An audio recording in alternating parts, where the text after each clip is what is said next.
शिव महापुराण की कथा कहती है शिवरात्रि की जो पूजन होती है, इसका मतलब क्या है? शिवरात्रि, इसको ये नहीं लिखा गया शिव डे, शिव दिन, इसको क्या कहा गया है? जम के बोलो जरा, शिवरात्रि। शिव महापुराण की विद्येश्वर संहिता में कुमार खंड के अंतर्गत स्कंद पुराण में जो वर्णन आता है कि 12 महीने शिवरात्रि आती है। जो रोज पूजन करने वाले हैं, रोज पार्थिव शिवलिंग का निर्माण करने वाले हैं, रोज सावन के महीने में शिवलिंग का निर्माण करते हैं, हजारों शिवलिंग बनाते हैं। तुम लाखों शिवलिंग का निर्माण कर लो, पर सावन के महीने में या 365 दिन शिवलिंग बनाओगे तो वो शिवलिंग तुम्हें सूर्य अस्त के पहले विसर्जन करना पड़ेगा। पर शिवरात्रि के दिन जो तुम शिवलिंग का पूजन कर रहे हो, वो रात्रि में अगर करते हो तो 1 पहर का करते हो तो 1 पहर की पूजन करने के बाद विसर्जन कर दो। 2 पहर का करते हो तो 2 पहर की पूजन करने के बाद विसर्जन कर दो। 3 पहर का करते हो 3 विसर्जन कर दो। 4 पहर का करते हो तो 4 पहर का करने के बाद विसर्जन कर दो। उसकी महत्वता है शिवरात्रि, उसकी महत्वता शिवरात्रि से। कई लोगों के मन में संशय जाग जाता है कि गुरुजी सूर्य अस्त के बाद क्या हम शिवलिंग की पूजन कर सकते हैं, क्या विसर्जन कर सकते हैं? तो पहले तो अच्छे से समझ लो कि तुम सावन महीने की शिवरात्रि की पूजन कर रहे हो। रात्रि लगी हुई है उसमें कि रात्रि को ही होगी और रात्रि को ही विसर्जन होगा।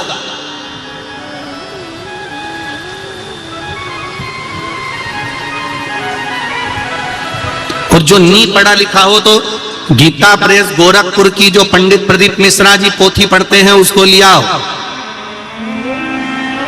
उसका नंबर देखकर, और उसका स्मरण करना प्रारंभ करो कि हम 365 दिन अगर शिवलिंग का निर्माण करते हैं तो वो शिवलिंग का निर्माण हम दिन में कर दिन में विसर्जन कर सकते हैं। पर शिवरात्रि की पूजन करें तो रात्रि को भी शिवलिंग का निर्माण कर पार्थिव पूजन करने के बाद हम बाबा देवाधिदेव महादेव से रात भर, चाहे तो 1 पहर, चाहे तो 2 पहर, चाहे तो 3 पहर, चाहे तो 4 पहर, कैसा भी पूजन कर सकते हैं, किसी भी रूप में।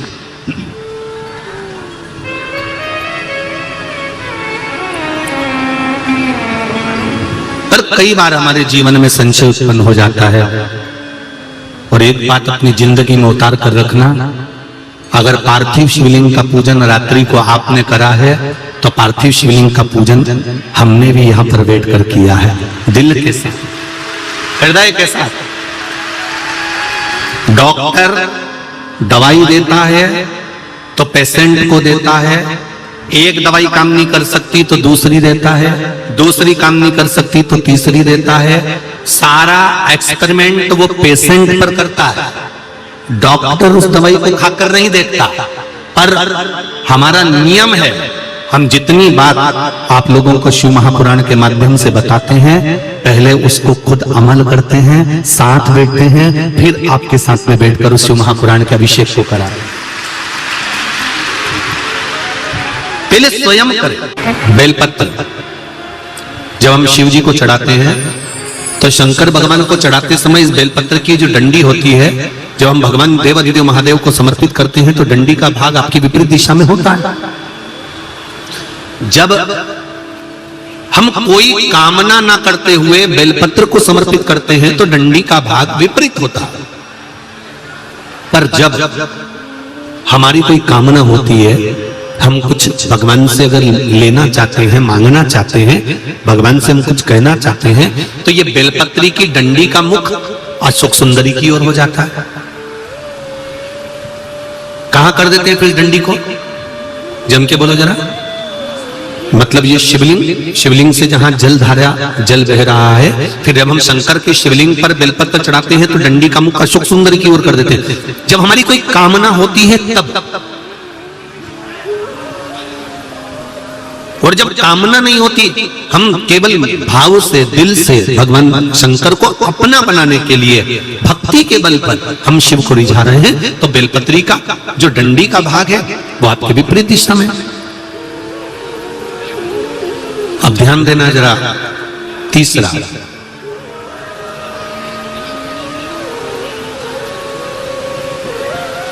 शंकर भगवान को जो बेलपत्र चढ़ती है वो उल्टी चढ़ती है। सब लोग ऐसे ही चढ़ाते हो ना? अरे बोलो तो जम के। मतलब ये जो चिकना चिकना सा भाग है ये शिवलिंग की ओर होता है, ठीक है। पर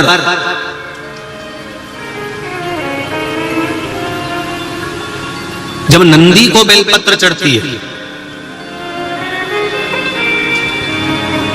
जब नंदीश्वर को बेलपत्र चढ़ती है, तो वो बेलपत्र उल्टी नहीं चढ़ती, वो बेलपत्र सीधी चढ़ती है। कारण, उसका क्या कारण होता है? आसन के ऊपर कोई बैठ रहा है तो आसन उल्टा बिछाओगे कि सीधा बिछाओगे? बोलो बोलो जम के, सीधा बिछाओगे ना। तो नंदी पर हम जब बेलपत्र चढ़ाते हैं तो बेलपत्र उल्टी नहीं चढ़ाना। नंदी पर जब हम बेलपत्र चढ़ाते हैं तो सीधी चढ़ाते हैं। उसका कारण क्या है कि नंदी पर भगवान शंकर आसन लगाकर बैठते हैं तो हमारी बेलपत्री का सुख उनको प्राप्त हो जाए।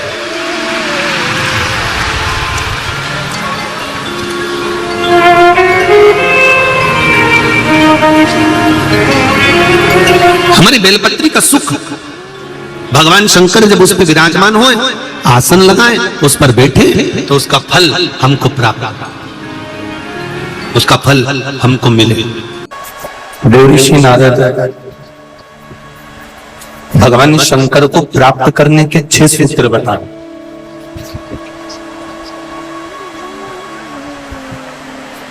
और देखिए,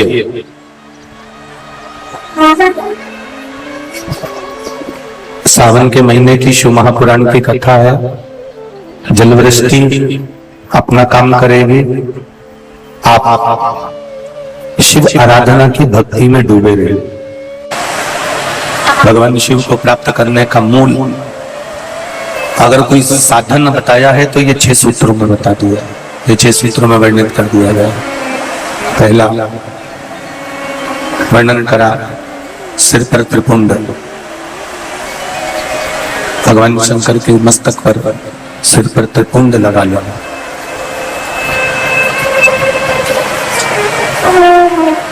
जब हम देवाधिदेव महादेव के मंदिर में प्रवेश करते हैं, जब हम भगवान शंकर के मंदिर में जाते हैं, प्रवेश करते हैं, तब शिव मंदिर की जो चौखट है, शंकर भगवान के मंदिर का जो द्वार है, जो चौखट है, उस चौखट का मात्र, जो शंकर जी के मंदिर का ऊपर की चौखट का जो भाग है, उस चौखट को मात्र दर्शन कर लेने पर भगवान शंकर के जो 2 गण हैं, द्वारपाल हैं, उनसे हमको आज्ञा प्राप्त हो जाती है कि आप मंदिर के अंदर प्रवेश करें। आप मंदिर के अंदर गए,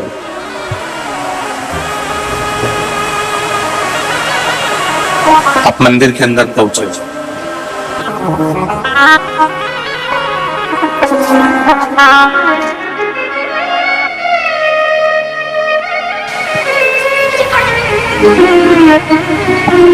ये जो आज्ञा प्राप्त होती है कि मंदिर के अंदर आप प्रवेश कर गए हो, मंदिर के अंदर आप पहुंच गए हो, ये द्वारपाल भगवान शिव से ये कह देते हैं कि ये भक्त इस भाव से मंदिर के अंदर प्रवेश करा। एक बात थोड़ा ध्यान दीजिएगा, अपने जीवन में उतारिएगा, स्मरण करिएगा कि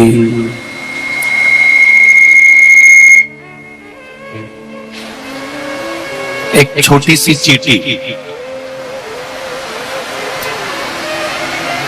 या एक छोटी सी चिड़िया,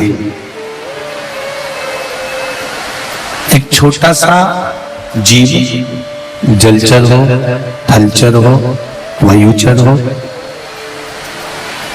कोई छोटे से छोटा चीज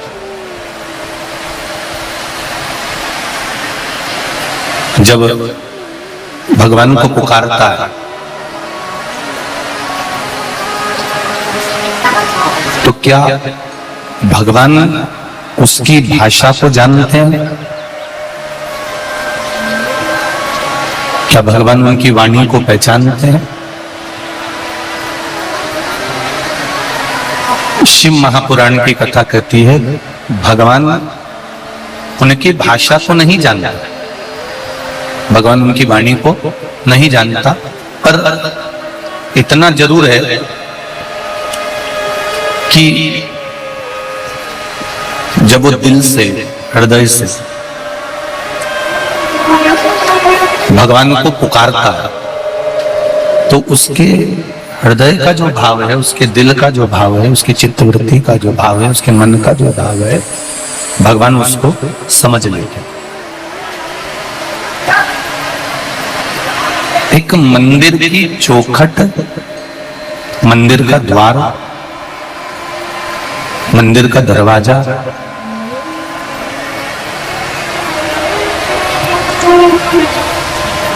उस चौखट के भी ऊपर का भाग, उस चौखट के भी ऊपर के स्मरण को, ऊपर के भाग को जाना। हमारे सनातन हिंदू धर्म में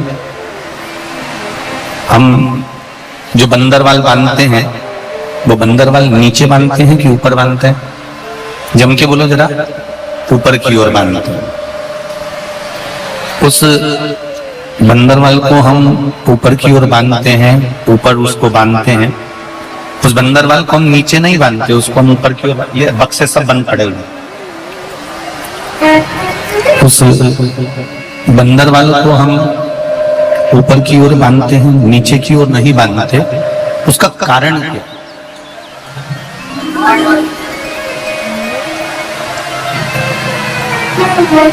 किस कारण से?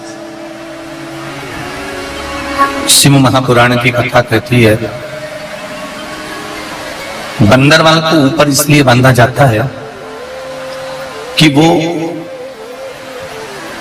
हमारे पितरों का, पूर्वजों का, कुल देवी देवताओं का, हमारे स्मरण जिन भगवान का हम नित्य करते हैं उन परमात्मा का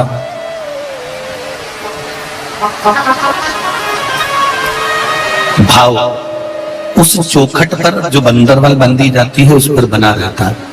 जब हम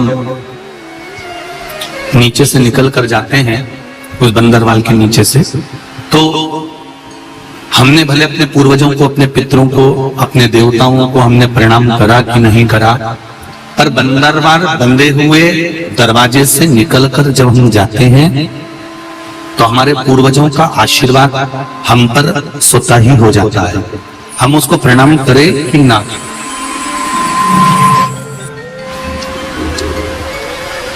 उनका आशीर्वाद हमें प्राप्त हो ही जाता है।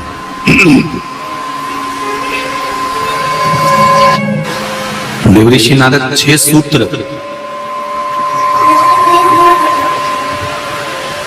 सूत्र देवऋषि नारद ने भगवान शंकर को प्राप्त करने के बताए हैं।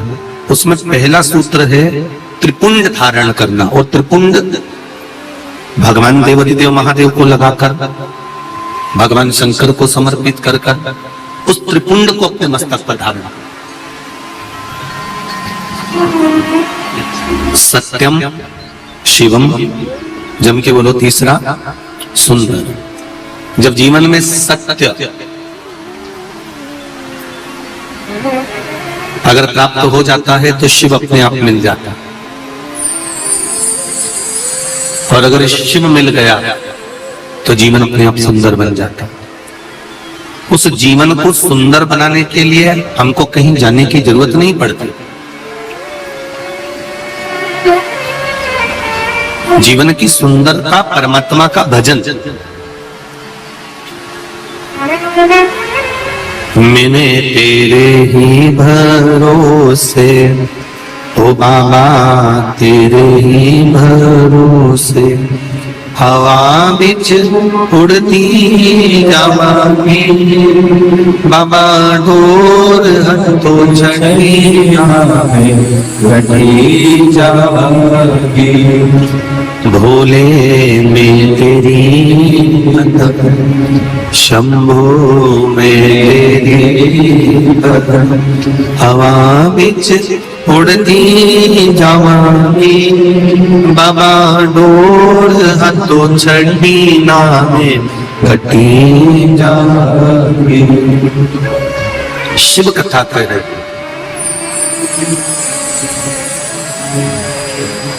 शिव मंदिर में लगाया गया, चाहे भस्म हो, चाहे चंदन हो, हल्दी हो, अबीर हो, गुलाल हो, भगवान शंकर को समर्पित करी गई कोई भी वस्तु हो, उस वस्तु का, उस सामग्री का त्रिपुंड। और हम तो पहले भी कथा में कहे, आज फिर आपसे कहते हैं कि आप रोज प्रतिदिन भगवान को लगाई गई सामग्री का अगर त्रिपुंड नहीं लगा सकते तो हफ्ते में कम से कम एक दिन ऐसा बना लो कि आज मैं शंकर मंदिर जाऊंगा और शिव जी के मंदिर पर अगर जो मिला उसका मैं मस्तक पर त्रिपुंड लगाऊंगा, भले फिर वो जल क्यों ना मिला हो, भले वो कोई सामग्री क्यों ना मिला।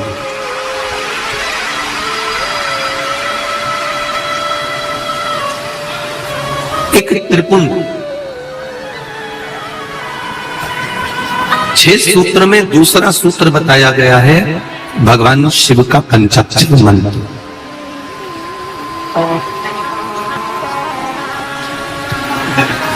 देव ऋषि नारद कहते हैं ये दूसरा सूत्र है। इस दूसरे सूत्र में भगवान के पंचाक्षर मंत्र की मूलता करना। नमः शिवाय, नमः शिवाय, ये पंचाक्षर मंत्र जब इसमें ओम को जोड़ दिया जाता है तो ये षडाक्षर मंत्र बन जाता है।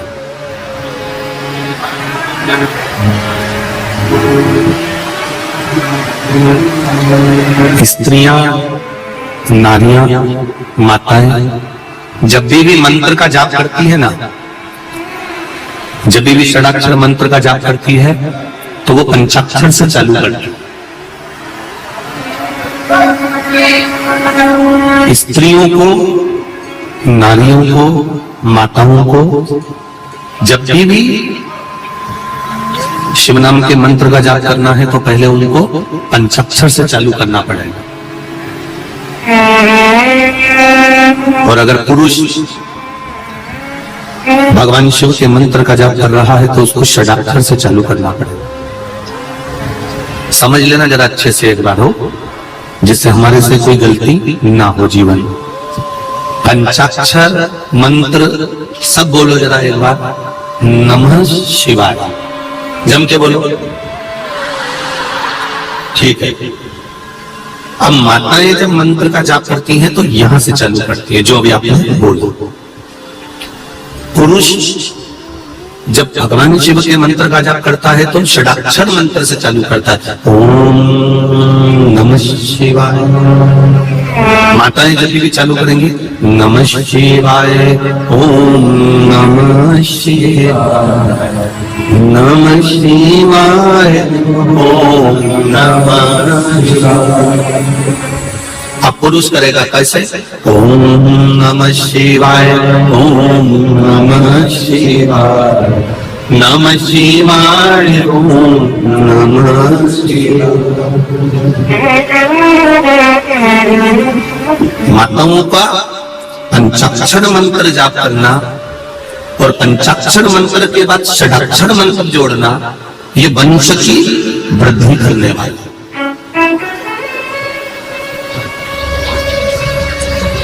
एक और बात अच्छे से समझ लो, किसी का अचानक एक्सीडेंट हो गया,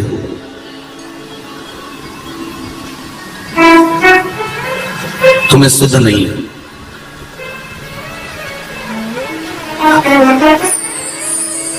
तुम्हें भान नहीं, स्मरण नहीं, और सूचना मिली तुम्हें अचानक कि एक्सीडेंट हो गया है और जीव बड़ा तकलीफ में है, घर के लोगों को अगर मालूम पड़ा है कि एक्सीडेंट हुआ है, तो मेरा माताओं से निवेदन है उसी समय पर 5 या 7 बार पंचाक्षर मंत्र का जाप करना प्रारंभ कर देना चाहिए।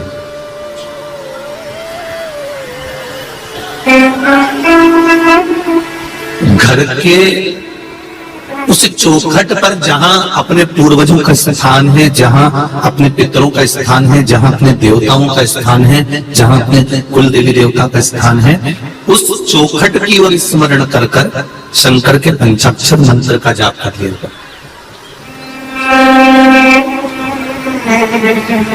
ये निश्चित है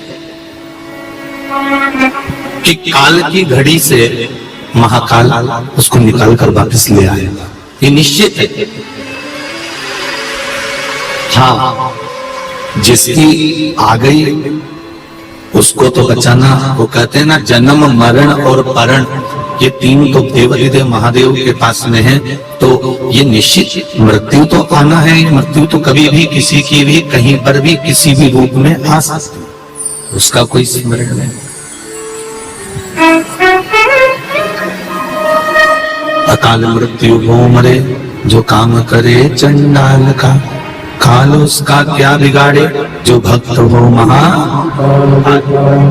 मृत्यु तो आ सकती है, मृत्यु की कोई घड़ी, कोई पल, कोई क्षण नहीं होता, उसका तो एक निश्चित है कि आना है और आएगी जरूर।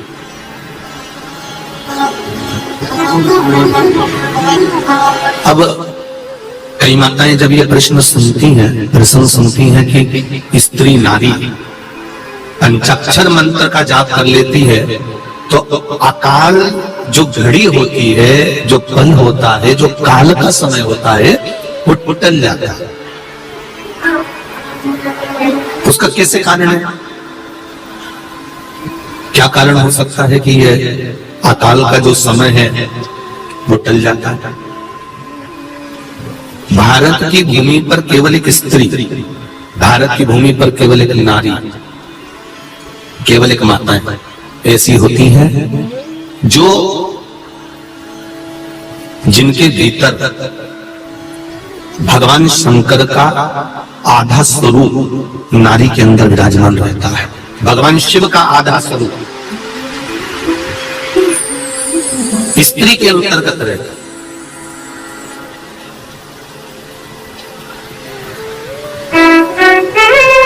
नारी में धैर्य भी है, नारी में पीड़ा सहन करने की शक्ति भी है। जितनी पीड़ा स्त्री को होती है, जितनी पीड़ा नारी को होती है, जितना दुख नारी सहन करती है, जितना कष्ट स्त्री सहन करती है, जितनी पीड़ा एक नारी सहन करती है, संसार का कोई व्यक्ति इतनी पीड़ा सहन नहीं कर सकता जितनी नारी इस पीड़ा को सहन करती है। एक बच्चे को जन्म देते समय माँ का दूसरा जन्म हो जाता है। एक बच्चे को जन्म देते समय माता का ये दूसरा जन्म होता है।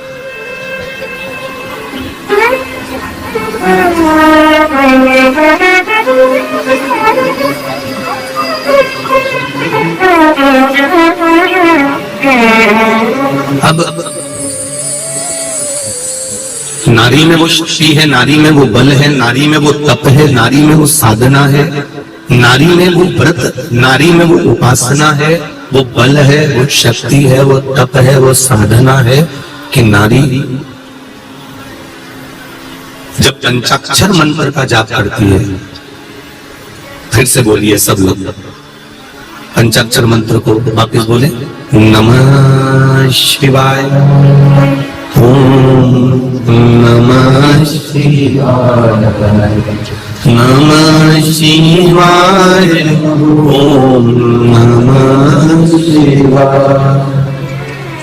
फिर से चालू करिए तो आप लोगों को भान हो जाएगा कि कभी भी हम भगवान शंकर का मंत्र जाप करें तो षडाक्षर से चालू ना करें।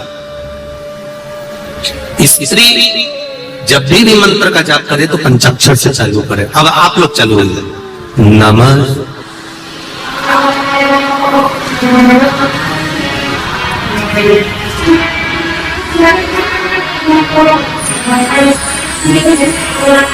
नमः शिवाय, नमः शिवाय, नमः शिवाय, नमः शिवाय, नमः शिवाय, नमः शिवाय। अब इस मंत्र में षडाक्षर मंत्र पीछे जुड़ा हुआ है। फिर स्मरण करिए नमः शिवाय ओम। षडाक्षर मंत्र को पीछे दे दिया।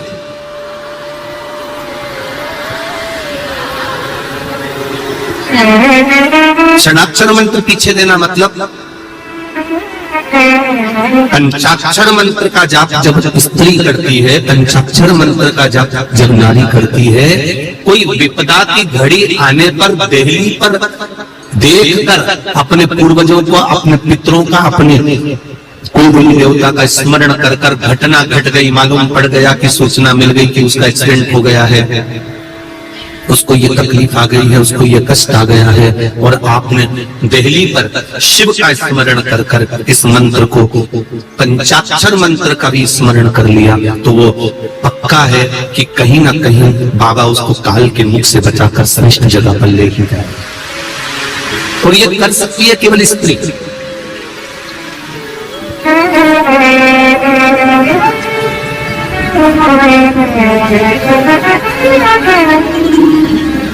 इसको कर सकती है नारी, इसको कर सकती है स्त्री।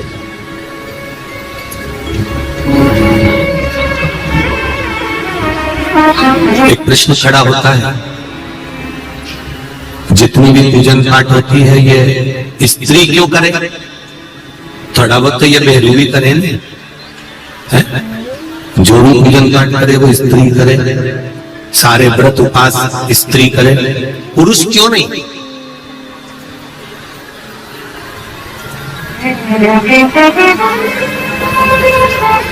फिर समझ लेना, अभी कथा में कहा शंकर भगवान का आधा स्वरूप, भगवान देव अधिदेव महादेव का आधा स्वरूप संसार में मृत्यु लोक में जितनी स्त्री जन्म लेती है उसमें शंकर भगवान का आधा स्वरूप विराजमान रहता है। इसलिए जब तब साधना, उपासना, व्रत, नियम, धर्म ये स्त्री कर सकती है, पुरुष के बस की बात नहीं।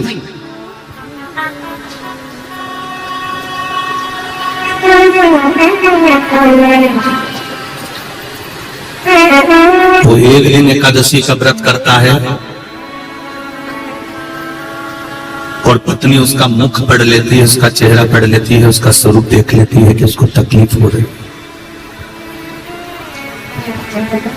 उसको देख लिया उसने, उसको देखकर समझ गई कि इसको तकलीफ है, इन्होंने व्रत जरूर कर लिया पर इनसे बन नहीं रहा, सद नहीं रहा।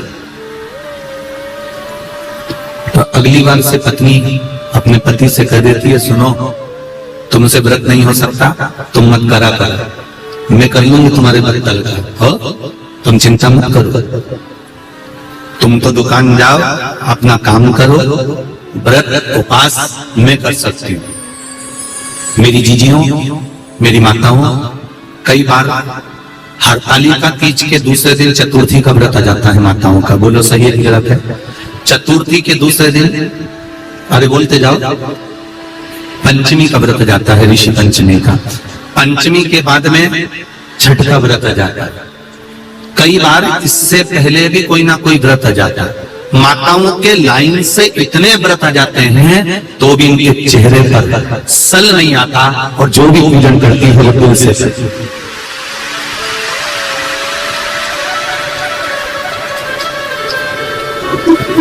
तीज का व्रत, चतुर्थी का व्रत, पंचमी का व्रत, छठ का व्रत, कोई कोई तो संतान सप्तमी भी करती है, बोलो तो नहीं जी सही है कि गलत है? सप्तमी का व्रत, और फिर आ गई अष्टमी, फिर उसने सोचा वह गोगन नवमी भी आ गई, और गोगनहोमी के बाद में दशमी और फिर आ गई एकादशी। 4-5 दिन लगातार व्रत करने के बाद भी सुबह जल्दी उठकर रसोई घर में जाना, परिवार के लिए भोजन बनाना, बच्चों का टिफिन तैयार करना, झाड़ू पोछा कर लेना और चेहरे पर सिकन नहीं, जो सामान घर में रखा है उसी को सेक सुखाकर सबको खिलाने के बाद में व्रत का थोड़ा सा सामान बनाकर खा लेती है और आनंद लेती है। अब इतने दिन अगर किसी पुरुष का व्रत हो ना तो बीपी और शुगर नीचे ऊंचे हो जाए, ऊंचा नीचे। पर स्त्री के, नारी के चेहरे पर शिकन नहीं होती, क्योंकि स्त्री का जो आधा भाग है, नारी का जो आधा भाग है। क्या हुआ? आवाज नहीं आ रही है? बीच वाले पंडाल में आवाज नहीं आ रही। स्त्री का जो, नारी का जो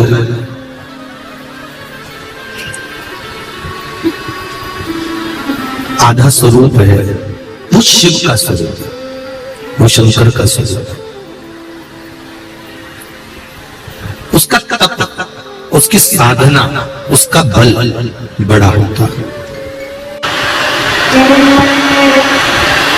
सावन का महीना है, सभी लोग शिव महापुराण के मूल मंत्र का एक बार स्मरण करेंगे अपनी अपनी जगह पर बैठकर बड़े भाव के साथ में। श्री शिवाय नमस्तु, श्री शिवाय नमस्तु, श्री शिवाय नमस्तु, श्री शिवाय नमस्तु, श्री शिवाय नमस्तु। भोला सब दुख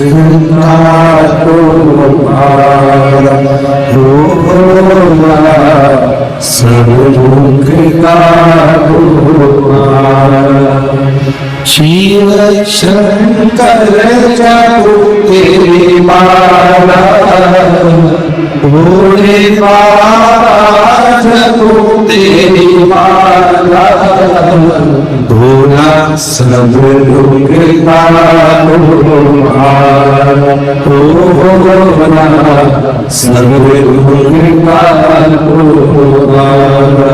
शिव कथा कहती है पंचाक्षर मंत्र का जाप जब नारी के जीवन में कोई दुख आए, तकलीफ आए, कष्ट आए, कुछ दुख की घड़ी सम्मुख खड़ी हो जाए, तब स्त्री भगवान शिव की चौखट का स्मरण कर कर पंचाक्षर मंत्र का जाप कर सकती है, पंचाक्षर मंत्र को जप सकती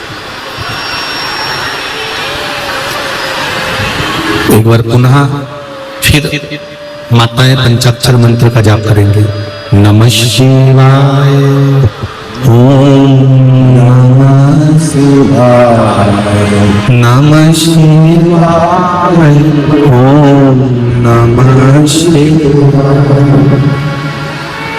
नमः शिवाय पंचाक्षर मंत्र, ओम नमः शिवाय लगने पर ये षडाक्षर मंत्र का प्रयोग किया होता है। इसमें षडाक्षर मंत्र का भाव प्रकट हो जाता है।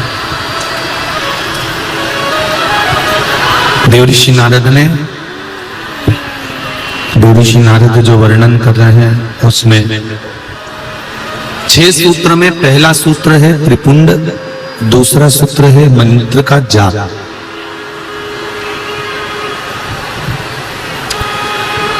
तीसरा सूत्र है रुद्राक्ष को धारण करना, रुद्राक्ष पहनना, ये तीसरा सूत्र है।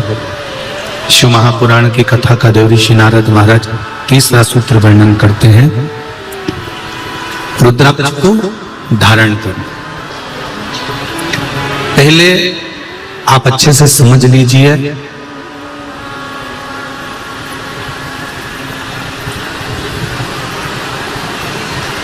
कि रुद्राक्ष को धारण कैसे करना है।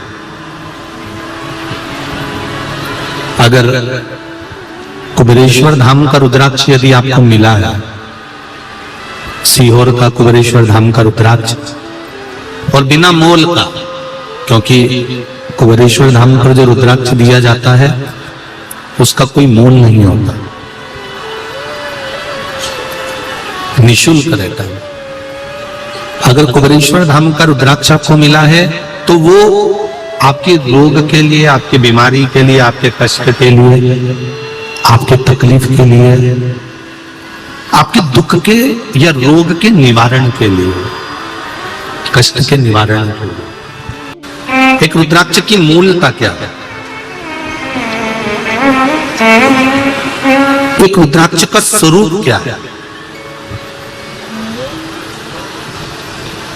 हम पहले भी कथा में कहे कि पूरी दुनिया से तुम 1 लाख का, 5,000 का, 25,000 का, 10,000 का, 50,000 का रुद्राक्ष लेकर आ जाइए और उस रुद्राक्ष को आप भले पानी में गला लो, उस रुद्राक्ष को भले आप धारण कर लो, पर कुबेरेश्वर धाम का जो रुद्राक्ष है, जिसको शिवरात्रि के समय पर बाबा देवाधिदेव महादेव के भाव से सिद्ध किया जाता है, उस रुद्राक्ष को कोई कीमत से नहीं, निःशुल्कता के भाव में, अभी तो थोड़ी व्यवस्था नहीं है इसलिए उसको हम लोग नहीं दे रहे हैं, पर रुद्राक्ष का जल शंकर भगवान को चढ़ाकर उस जल का पान करने पर कैसा भी रोग, उस रोग को कंट्रोल में किया जा सकता। और मेरा एक निवेदन है आप सभी से, जो भी रुद्राक्ष आपके घर में है, जो भी रुद्राक्ष आपके यहां पर विराजमान है,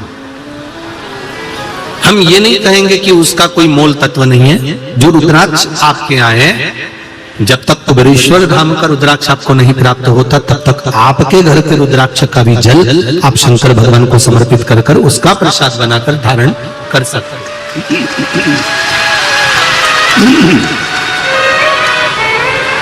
वह भी फलीभूत हो। हम शंकर भगवान को कैसे रिझा रहे हैं, हम शिव जी को कैसे मना रहे हैं?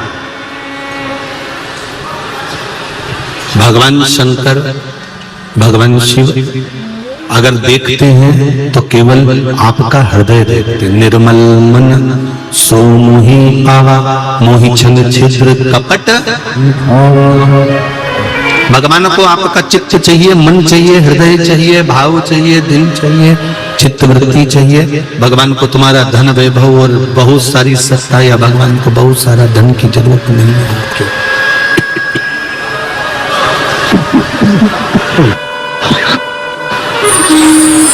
भगवान को आपके धन की जरूरत नहीं है। शिव महापुराण की कथा कहती है, 6 सूत्र में पहला सूत्र है त्रिपुंड, दूसरा सूत्र है पंचाक्षर मंत्र, तीसरा सूत्र है रुद्राक्ष, चौथा सूत्र शिव कथा सुनना।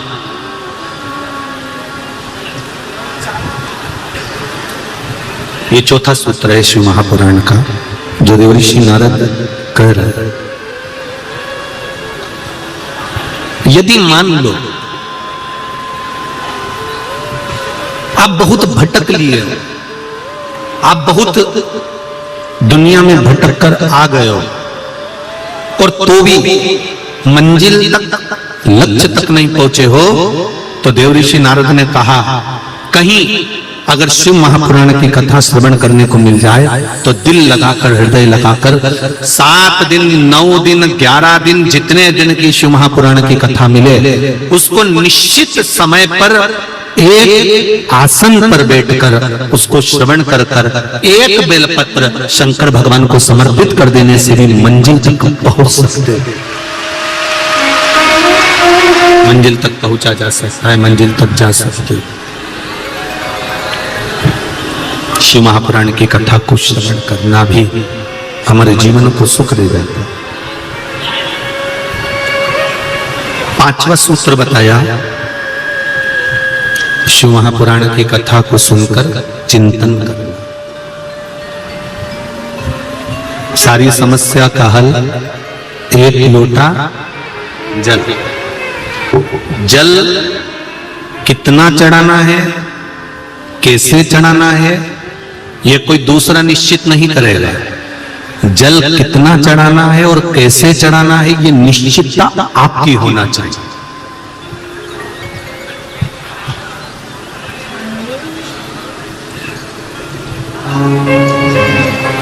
ये निश्चितता आपकी हो।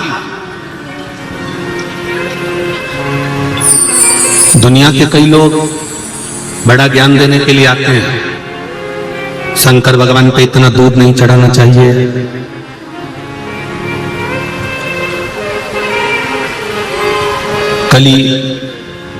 कल इतना धतूरा, इतनी बेलपत्र, इतना सामान पूजन का बिक्री हुआ, तो ही लोगों ने कह दिया।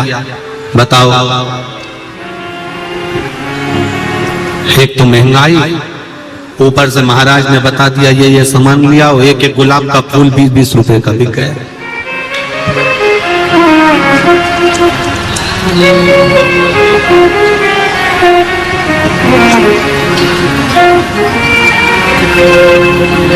ये जो अक्कल देने वाले होते हैं ना, ये अक्कल बड़ी विचित्र देते हैं। ये कहते हैं कि ये चढ़ाना ही नहीं चाहिए था, कोई ऐसी चीज चढ़वा देना थी जो फ्री में मिल जाती, या कोई ऐसा सामान।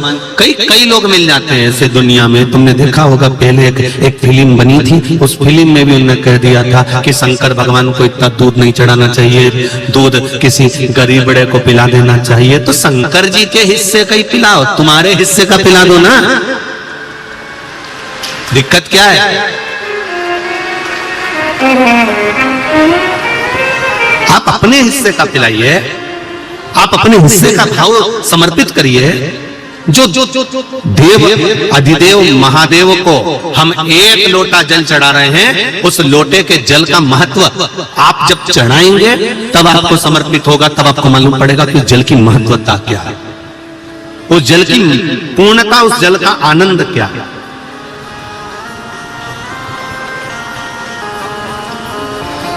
हाँ, दुख आता है, तकलीफ आती है, कष्ट आता है, ये उसी में का हाल है। जैसे तुम यहां से निकल कर जाओ, आगे एक चौराहा आ जाएगा, उस चौराहे पे बत्ती लगी रहती है, लाल और हरी। बोलो लगी है कि नहीं लगी है?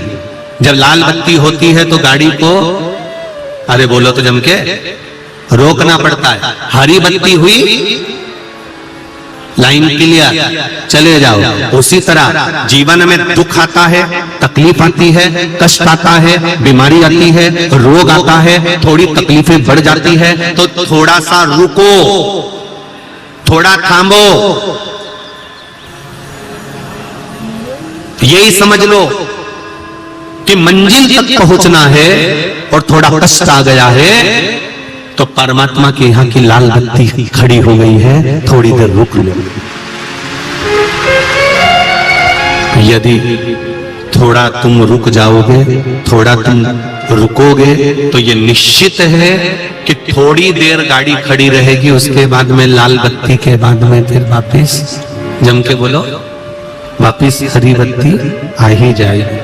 तो उसी तरह थोड़ा सब्र करो, थोड़ा धैर्य रखो, थोड़ा सा रुक कर अपने जीवन को, ये नहीं कि मैंने तो भगवान शंकर को एक लोटा जल चढ़ाया था, मेरी तो समस्या ही समाप्त नहीं हुई, मैंने तो पशुपति व्रत करा था, मेरी तो समस्या ही समाप्त नहीं हुई। उसने 3 व्रत कर लिए तो शंकर जी ने 3 ही दे दिए। ले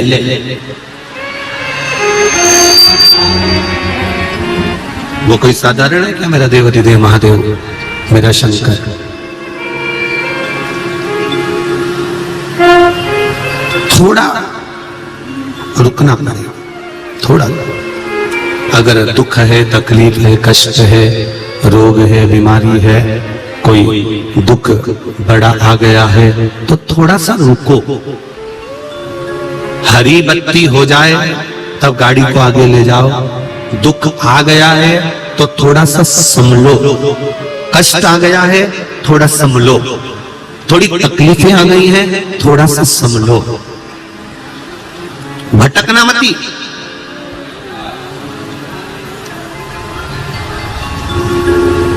भटक कर फिर इधर उधर जाना मत। हमें मार्ग प्रशस्त कर लेना है। थोड़ा तकलीफ जरूर आएगी, कष्ट जरूर आएगा, तकलीफें आती हैं, मानव जीवन है, पर मैंने तेरे ही भरोसे ओ बाबा, तेरे ही भरोसे हवा बिच उड़ती जावांगी, बाबा डोर तो छड़ी ना में कटी जावांगी, भोले में तेरी वतन, शंभो में तेरी वतन। बाबा से निवेदन कर कर, थोड़ी सी प्रार्थना कर कर उस दुख को समाप्त करने का इंतजार करो। शिव महापुराण के 6 सूत्र में 5वां सूत्र है शंकर भगवान की कथा को सुनने के बाद उसका मनन चिंतन कर।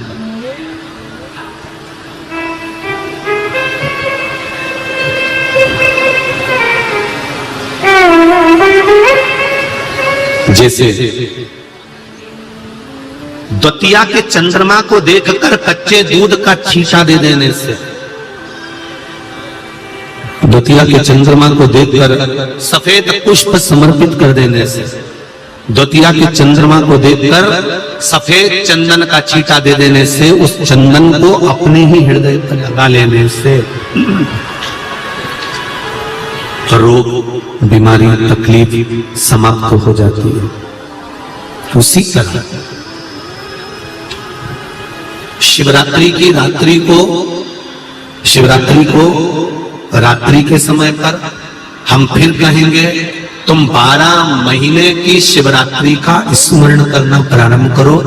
हम आपसे केवल इतना जरूर कहेंगे कि बन सके प्रत्येक शिवरात्रि को थोड़ा सा मिट्टी का शिवलिंग का निर्माण कर कर उसकी पूजन कर कर विसर्जन कर दिया करो, बन सके तो करो। पूरे देश और विदेश में बैठे हुए संपूर्ण सनातनियों को मैं धन्यवाद देना चाहूंगा। आस्था चैनल की टीआरपी से मालूम पड़ा कि 44 करोड़ लोगों ने कल पार्थिव शिवलिंग का पूजन किया था।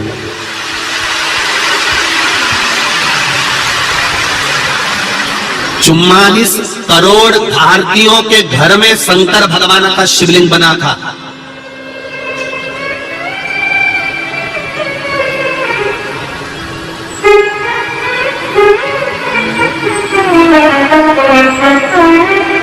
और अभी भी लक्ष्य पूरा नहीं हुआ है, अभी भी लक्ष्य पूरा नहीं हुआ है। 130 में से 30 हटा भी दूं तो भी कम से कम 100 करोड़ शिवलिंग का निर्माण होना चाहिए।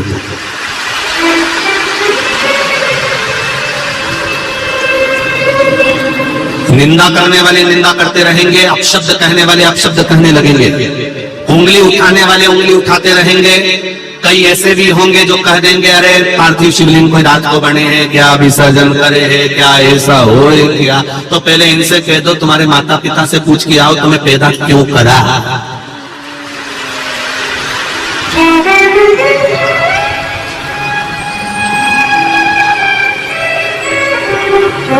अरे तुम्हें गौरव महसूस होना चाहिए। एक महाराज सोफे पर बैठा था, सारे घरों से उसने शंकर जी को बाहर निकाल दिया, तब एक भी ये धर्म के दलाल आकर नहीं बोले कि शंकर जी को बाहर निकाल दिया।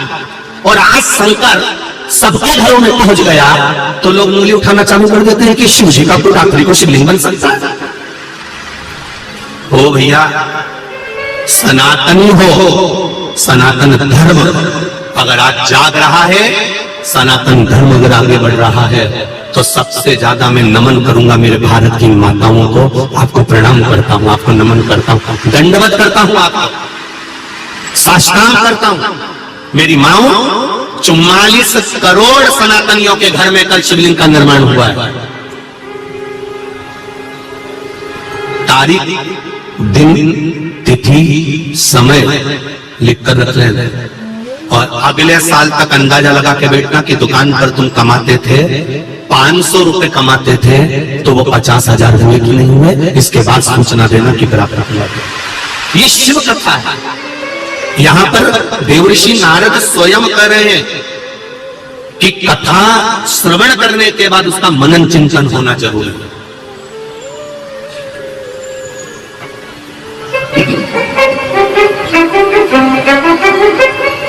कथा श्रवण होने के बाद में उसका मनन चिंतन करो कि कथा हमने सुनी है तो उसका मनन चिंतन करें कि हमने जो भगवान को बेलपत्र चढ़ाई शिव जी ने स्वीकार करी कि नहीं करी, हमने जो पुष्प चढ़ाया शंकर भगवान ने स्वीकार करा कि नहीं करा, हमने जो चावल चढ़ाया वो भगवान शंकर ने स्वीकार करा कि नहीं करा।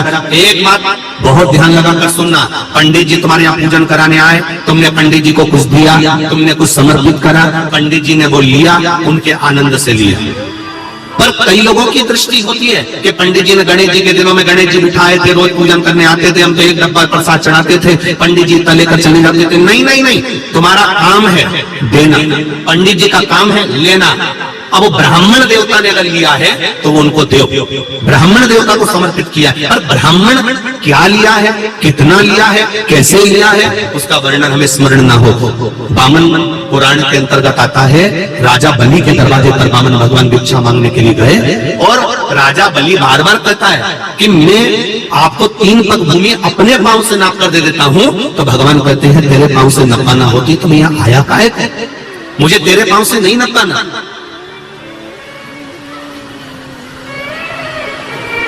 मुझे तुम्हारे पांव से नहीं नपाना, मुझे तो अपने पांव से नापना।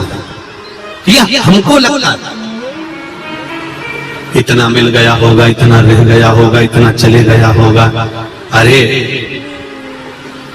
हमने एक चावल का दाना अगर शंकर जी के मंदिर में चढ़ाया है, एक बेलपत्र हमने शिव जी के मंदिर में समर्पित करी है, एक धतूरा हमने शंकर भगवान को चढ़ाया है, एक लोटा जल हमने शंकर भगवान को चढ़ाया है, एक लोटी दूध की हमने शिव जी को समर्पित करी है, तो हमको भूल जाना चाहिए कि हमने शंकर भगवान को क्या दिया।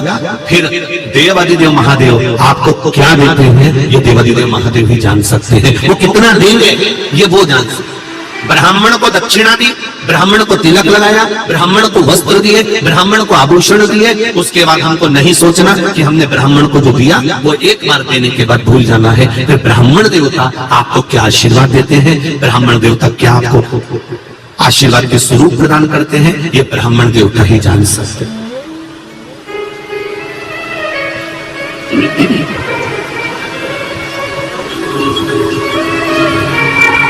थोड़ा दुख आए, तकलीफ आए, कष्ट आए, थोड़ी रुक लो।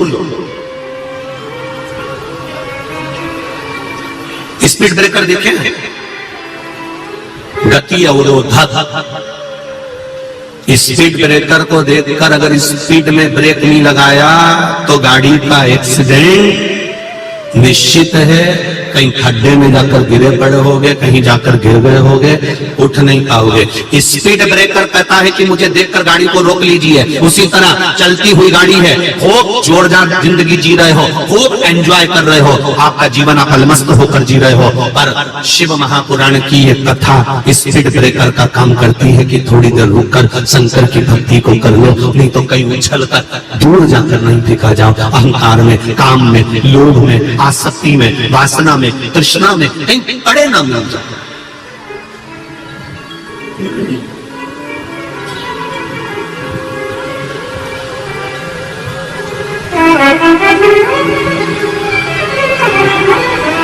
अरे भाई, जिसकी जिस चीज में रुचि होती है हम उसका वही नाम रख देते हैं जो चीज वो रखता है अपने पास। जो दूध लाकर देता है उसको क्या कहते हैं, दूध वाला। जिसकी कपड़े की दुकान और कपड़ा भरा पड़ा, बोलते जाओ, जम के तो बोलो, कपड़े वाला। जिसके यहाँ कबाड़ा ही कबाड़ा भरा, अरे बोलो बोलो, कबाड़े वाला। जिसके यहाँ रद्दी रद्दी भरी, अरे बोलो, रद्दी वाला। जिसके यहाँ सब्जी के ठेले के ठेले और बोरे की बोरे भर के रखे, सब्जी वाला।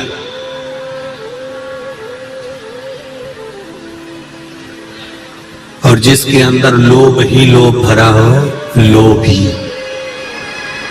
जिसके अंदर क्रोध ही क्रोध भरा हो, क्रोधी।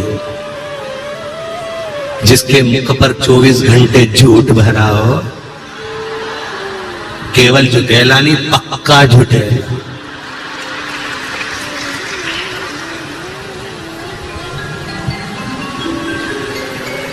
एक संत काशी में गंगा जी नहाकर आ रहे थे, पास में से चंडाल निकल कर गया। चंडाल निकल कर गया तो उसका कपड़ा संत को छू गया। संत को छुआ, संत को गुस्सा आ गया। संत को गुस्सा आया, राम राम राम राम राम राम राम, अब मुझे वापस नहाना पड़ेगा, अब मुझे वापस नहाने जाना पड़ेगा।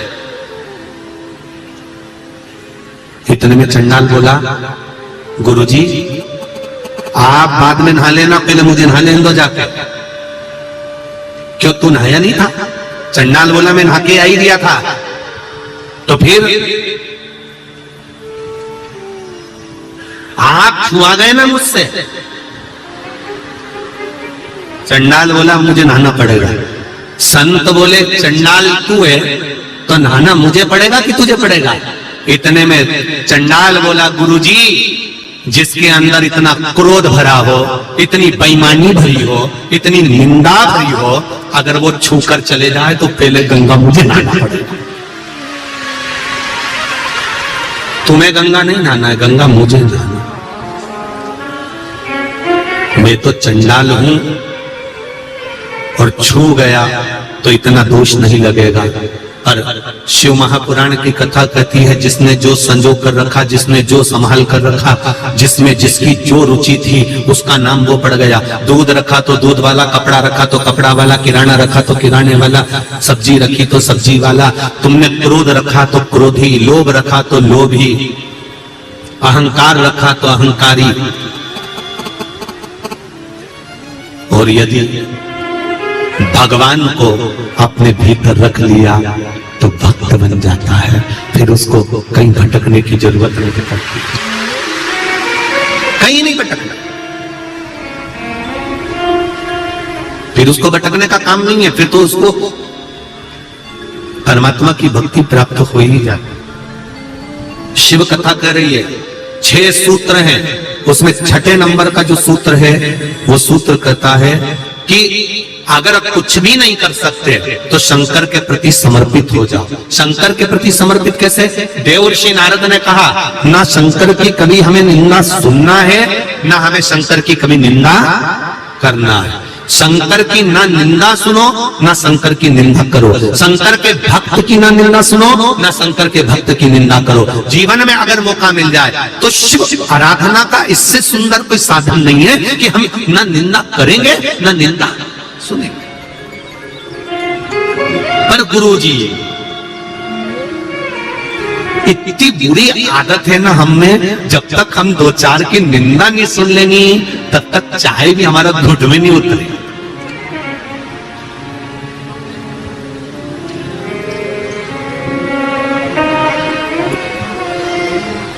रोज सवेरे सवेरे कचरे की गाड़ी आती है प्रतिदिन, बोलो सही है कि गलत है? और रोज गाती गाती जाती है, कचरा वाला, बोलो सही है कि गलत है?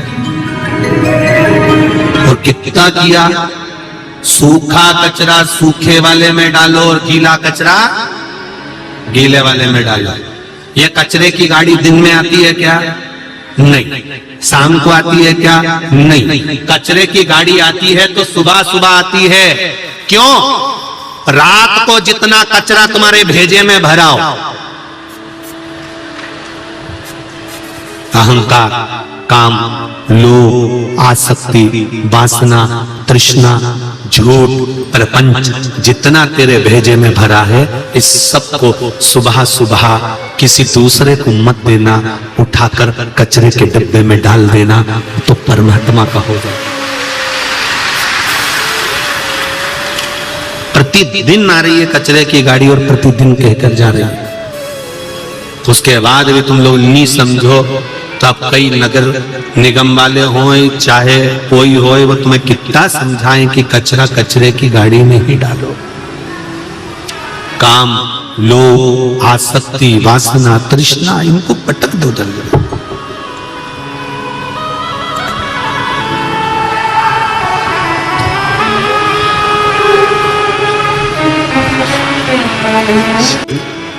शिव महापुराण का छठा सूत्र कह रहा है, पूर्ण तरह से शिव के प्रति समर्पित हो गया। समर्पण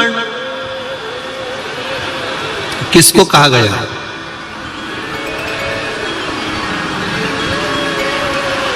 समर्पण का मतलब क्या?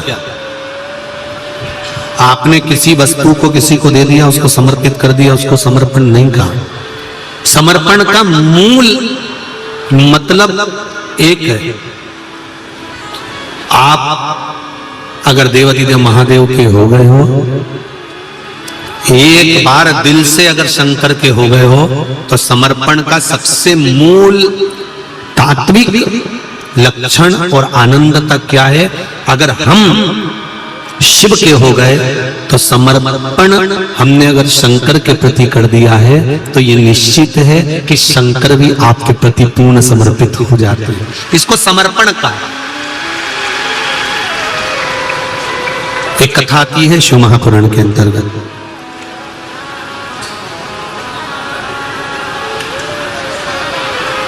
तारकासुर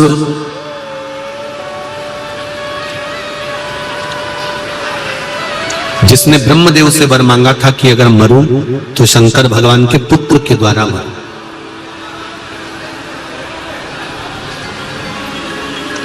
अगर मेरे प्राण जा रहे हैं तो शंकर भगवान के पुत्र के द्वारा मैं मरूं।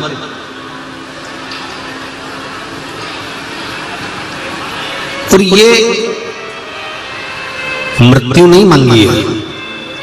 अगर देखा जाए शिव महापुराण के अनुसार, तो ये तो शंकर भगवान से वर मांगा जा रहा है कि मेरे मरते मरते भी, मेरे प्राण छूटते छूटते भी मैं आपके पुत्र का दर्शन कर लूं। और पुत्र कब आएगा? जब मेरे देवाधिदेव महादेव मंगल विवाह कर लेंगे। क्योंकि अभी तो शंकर भगवान तप साधना में बैठे हुए हैं। अभी तो मेरे देवाधिदेव महादेव तप साधना में लगे होंगे।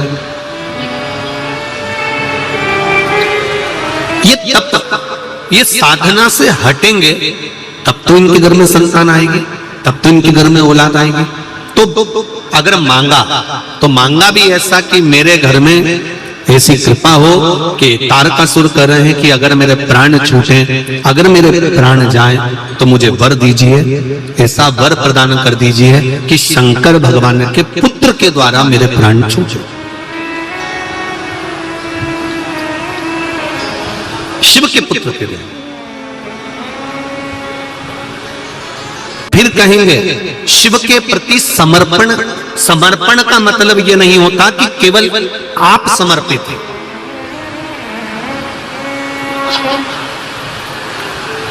समर्पण का मतलब यह नहीं है कि केवल आपका समर्पण। समर्पण का मतलब है कि देवाधिदेव महादेव भी आपके प्रति समर्पित है। फिर समझ लेना, जरा अच्छे से समझिए।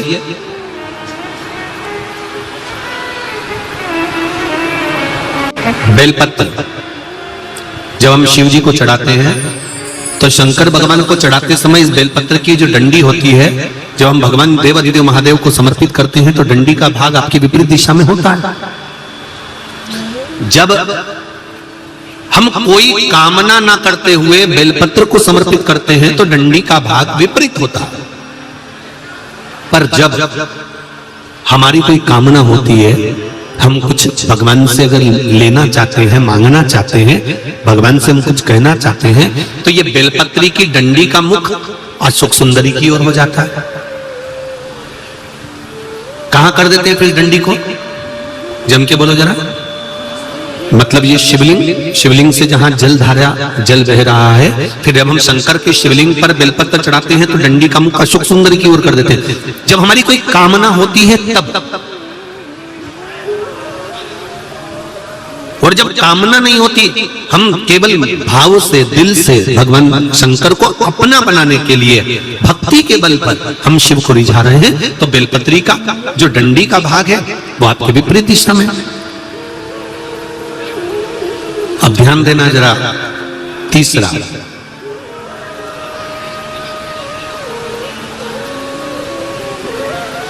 शंकर भगवान को जो बेलपत्र चढ़ती है वो उल्टी चढ़ती है।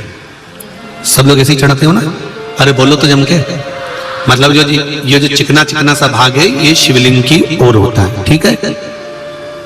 पर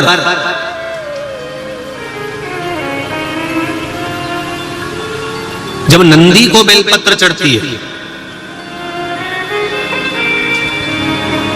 जब नंदीश्वर को बेलपत्र चढ़ती है, तो वो बेलपत्र उल्टी नहीं चढ़ती, वो बेलपत्र सीधी चढ़ती है। कारण, उसका क्या कारण होता है? आसन के ऊपर कोई बैठ रहा है तो आसन उल्टा बिछाओगे कि सीधा बिछाओगे? बोलो बोलो जम के, सीधा बिछाओगे ना। तो नंदी पर हम जब बेलपत्र चढ़ाते हैं तो बेलपत्र उल्टी नहीं चढ़ाना, नंदी पर जब हम बेलपत्र चढ़ाते हैं तो सीधी चढ़ाते हैं। उसका कारण क्या है कि नंदी पर भगवान शंकर आसन लगाकर बैठते हैं तो हमारी बेलपत्री का सुख उनको प्राप्त हो जाए।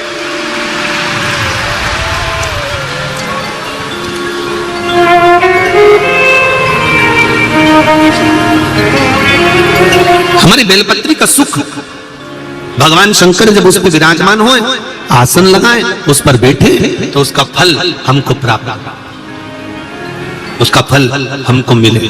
शिव महापुराण की कथा कहती है, तारकासुर ने भगवान से वर मांगा, ब्रह्मा जी से वर मांगा कि वर देना है तो ये दीजिए कि शंकर भगवान के पुत्र के द्वारा मेरे प्राण छूटे। तथास्तु कह दिया। समय आया और समय आने के गंगा मैया भी तप कर रही हैं, पार्वती मैया ने भी तप करा, दोनों को शिव मिले। और जिस समय शंकर भगवान के तेज पुंज को ले जाकर गंगा जी में दिया गया, गंगा जी में समर्पित किया गया, गंगा जी को दिया गया, तब 6 पुत्रों का जन्म गंगा जी की जलधारा से हो गया, जिसको षडानंद कार्तिकेय कहा, जिनको कृतिकाओं ने पाला।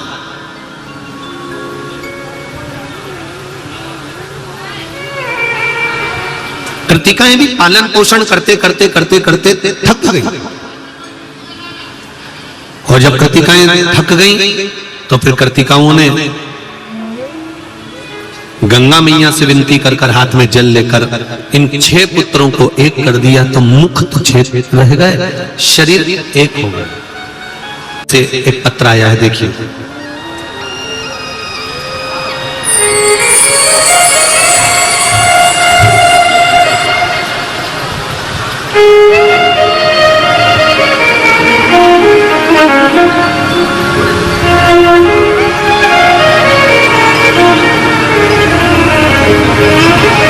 देखिए,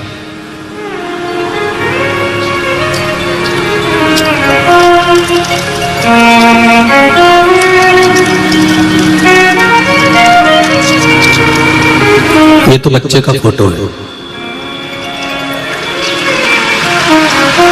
और पत्र देखिए।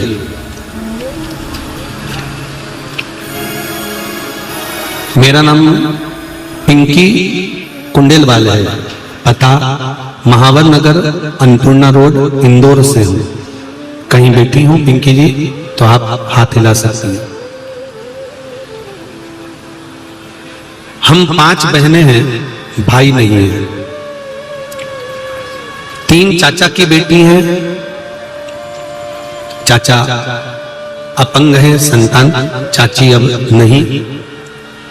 मैं सबसे बड़ी बहन हूं, चाचा की सबसे बड़ी बेटी दिव्या को 4 महीने का गर्भ ठहर गया था, जिसमें सोनोग्राफी करवाई तो डॉक्टरों ने बच्चा रखने के लिए बिल्कुल मना कर दिया था कि बच्चे के हृदय में छेद है, श्वास नली सिकुड़ी हुई है, बच्चे की मानसिकता ठीक नहीं होगी, रोगीला होगा और बच्चा जीवित नहीं रहेगा।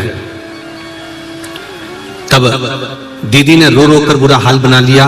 सुनते ही उसने जिद की कि अबॉर्शन नहीं करवाना है, क्योंकि संतान बड़ी मुश्किल से हुई है।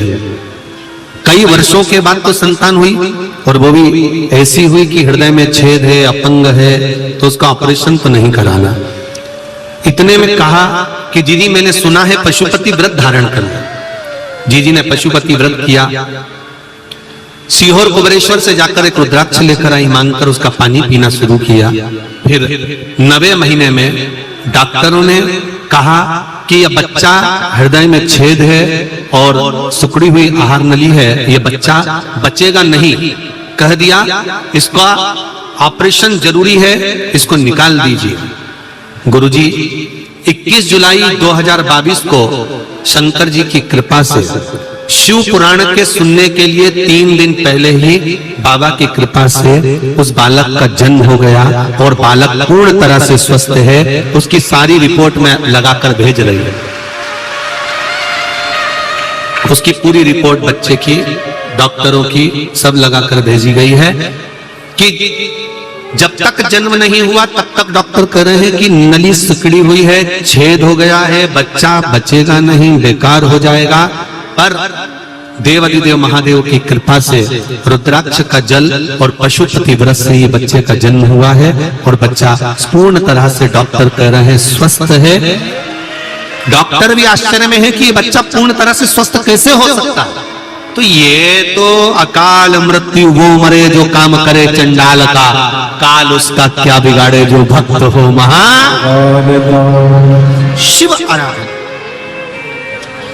शिव की उपासना। अब दिल से करो तो आप कहते हो कि बेलपत्र आपने समर्पित करी, आप कहते हो शंकर भगवान को चावल आपने समर्पित करा, आप कहते हो शंकर भगवान को धतूरा आपने समर्पित करा, आप कहते हो शंकर भगवान को जल आपने समर्पित करा, आप कहते हो शिव जी को दूध हमने चढ़ाया है। मेरी जीजियों, मेरे भाई, मेरी बहनें, एक बात स्मरण में रखना, शंकर के मंदिर में जल चढ़ाने तुम जाते हो, पर शंकर के मंदिर में जब जल चढ़ाने जाते हो तुम्हारे चरण में, तुम्हारे पांव में शंकर भगवान के उस मंदिर की रज चिपक कर तुम्हारे घर तक जब जाती है तो तुम्हारे ना जाने कितने घर के लोगों का कल्याण कर देती है।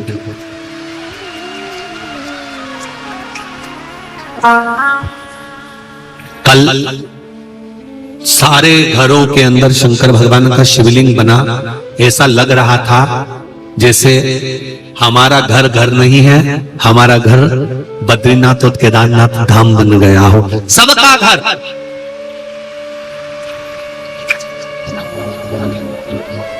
बद्रीश्वर केदार, आप दिल से उसको रिझाओ तो, आप दिल से उसको समर्पित तो करो। आपको लगता है कि हम शंकर भगवान को ये चढ़ा रहे हैं, आपको लगता है कि हम शिव जी को ये दे रहे हैं, पर शिव महापुराण की कथा कहती है शंकर भगवान को हम नहीं देते, हम भगवान शिव को कुछ समर्पित नहीं करते।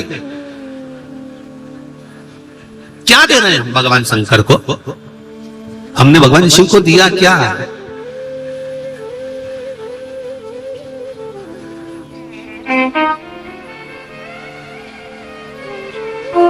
महाराज, तेरी पूजा में जल ले आई, उसे मछली भी झूठा है।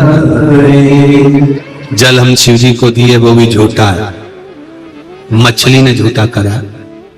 दूध हम शंकर भगवान को देते हैं, वो बछड़े ने पहले झूठा करा। तेरी पूजा में दूध ले आई, उसे बछड़ा भी झूठा कराए। दूध कैसे चढ़ाऊं भोले, कैसे रिझाऊं महादेवा, भोले कैसे करूं तेरी सेवा। फिर हम पुष्प लेकर आ गए, उस पुष्प को भौरे ने झूठा कर दिया, तो भी हमने शिव जी को चढ़ा दिया। जल झूठा, दूध झूठा, फूल झूठा, जो मिठाई बनाई उसको मक्खी ने और चींटी ने झूठा कर दिया, वो भी झूठा। तो भगवान शंकर से इतना तो कह सकते हो कि मृत्यु लोक में मेरा जन्म हुआ है, ये मत सोचना कि मैं सत्यवादी हूं। अपनी गलती शंकर भगवान को खुद गिनाओ। हम भी झूठे, हम भी। शिव पुराण में एक बात कही थी, माता लक्ष्मी भी पूर्ण नहीं हो पाई, तब पार्वती जी ने उनकी गोदी में लाला दिया, गणेश जी दिए, तब जाकर माता लक्ष्मी पूर्ण लक्ष्मी कहलाई। बोलो सही है कि गलत है? तब लक्ष्मी जी पूर्ण कहलाई। संसार में कौन जन्मा जो पूर्ण हुआ हो? आप पूजन की कितनी भी अच्छी थाली लगा लो, पूजन का सारा सामान जमा लो, पूजन की पूरी तैयारी कर लो, पूजन करने बैठोगे तब एक ना एक चीज रह जाएगी। कारण क्या कारण है? तुम ये मत सोचना कि मैं भूल गई, तुम नहीं भूले हो। ये देवादिदेव महादेव कहते हैं अगर पूजा की थाली में सब कुछ रखा हुआ है, पूजा की थाली पूरी तैयार है, सब कुछ रखा हुआ है, तो वो पूजा की थाली को शंकर कभी स्वीकार नहीं करते जिसमें थोड़ी सी भी त्रुटि रह गई है। शिव कहते हैं उसको पूर्ण करने में मुझे आनंद की अनुभूति हो। आप पूर्ण को पूर्ण शंकर और पार्वती करते। 14 साल, 15 साल, 20 साल, 7 साल, 21 साल संतान नहीं हुई, आपने डॉक्टर को दिखा लिया, जगह जगह जाकर होया है। अब एक काम करो, सफेद आंकड़े की जड़ तो मुरुका जी का नाम लेकर 21 बार शिव जी के मंदिर में शंकर जी में से घुमाकर कमर में उसी मंदिर में शंकर भगवान का शिवलिंग देखकर बांधा, रजस्वला धर्म के साथ में, और उसको कहकर बांधो। सारे डॉक्टरों के पास होकर आ गई हूं, तू ही बचा था। मैंने सारे सहारे छोड़ दिए, बस तेरा सहारा, सब छोड़ दिए, अब कुछ नहीं बचा, अब केवल तू बचा है। और मेरा विश्वास कहता है कि तू जब सारी दुनिया का सुख दे सकता है, लक्ष्मी जी की गोद में गणेश दे सकता है, तो क्या मेरी गोदी नहीं भर सकता है? मेरा विश्वास करता है कि तू ही देगा और तेरे दरबार से ही मिलेगा, और कहीं नहीं, कहीं नहीं।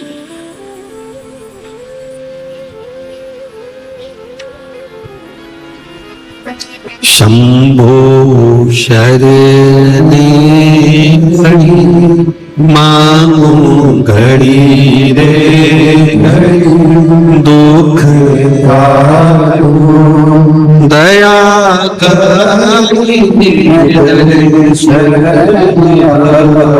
उससे निवेदन करो, उससे प्रार्थना करो, पर दिल से करना। आप दिल से बोलो, वो दिल से सुनेगा, मिलेगा।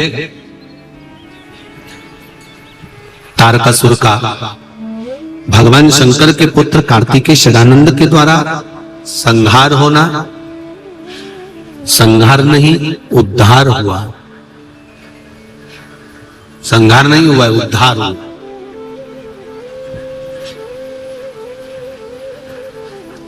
सुख की अनुभूति हो, आनंद की। शिव महापुराण की कथा कहती है, भगवान शंकर का पावन चरित्र कहता है, भगवान देवादिदेव महादेव से ये कहिए, भगवान शंकर से ये कहिए कि फूल झूठा, दूध झूठा, जल झूठा, मिष्ठान झूठा, इन झूठी वस्तुओं को जब आप स्वीकार कर सकते हो, तो मेरे जैसे पापी को भी आप स्वीकार कर कर मेरा भी कल्याण कर देना, उद्धार कर देना। ये शिव से, ये उससे विनती कर। तारकासुर का संहार कार्तिकेय जी ने करा। षडानंद कार्तिकेय माता के पास गए, माता ने कहा कि सदानंद कार्तिकेय तारकासुर को मारो, मना नहीं, पर तारकासुर के हृदय में शिव बसा हुआ, इसलिए हृदय में बाण नहीं लगना चाहिए।